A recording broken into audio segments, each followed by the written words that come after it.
The other interesting thing is that amidst this George Zimmerman controversy, there's a lot of talk about these stand your ground laws, and justifiable homicide cases have tripled in Florida since the stand your ground law was enacted. This is according to the Florida Department of Law Enforcement data, and other states have also seen similar increases. Are you surprised about this? Because the argument is that the stand your ground law does not really lead to more violence per se.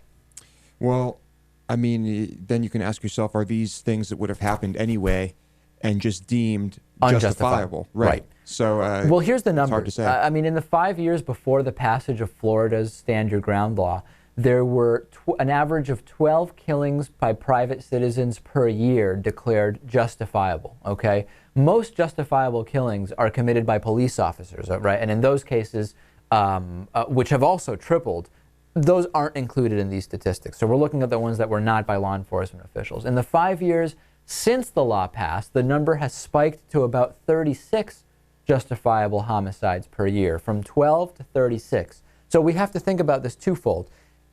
Were there the same number of killings, but now many were considered justifiable, whereas in the past they wouldn't have been? Or has the law actually resulted in more people being willing to kill under the guise that they assume it will be deemed justifiable? It's hard to tell which it is. Right. I think the number we should be looking at is the overall homicides, number of homicides, justifiable or not. Have those gone up after the stand your ground laws were enacted? Well, the Tampa Bay Times has identified at least 130 cases in Florida in which the shooter cited the stand your ground law to defend their actions. And in at least 50 of those cases, prosecutors decided not to bring any charges. So I think, Natan, it's fair to say that the stand your ground laws are having a definitive impact over how guns are used and how law enforcement is choosing to deal with people who use those guns to kill people.